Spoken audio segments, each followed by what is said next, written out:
Hi guys, so today I received a package and I didn't know who that package is from. So when I opened, I was surprised it was from Garnier. So I'm a long time user of Garnier since years ago. I've been using it off and off.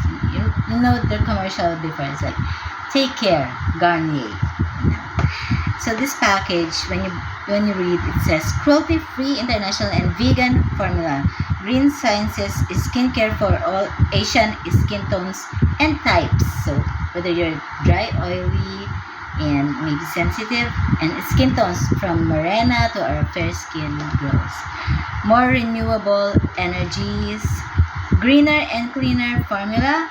That's nice because we have to save the planet.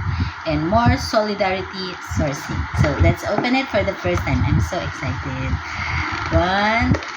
How do we open it? Okay. 1, 2, 3. Stop. And it's still sealed inside. But at the start, you can see the invisible serum sunscreen. Of course, you need this very hot summer. Hey Garnier gang. Okay, love letter for us. And then it's heavy. Okay, I wonder what this is. Oh, it's liquid. Oh, it's a micellar cleansing water. Perfect, because I need something to remove this makeup off. So, thank you Garnier.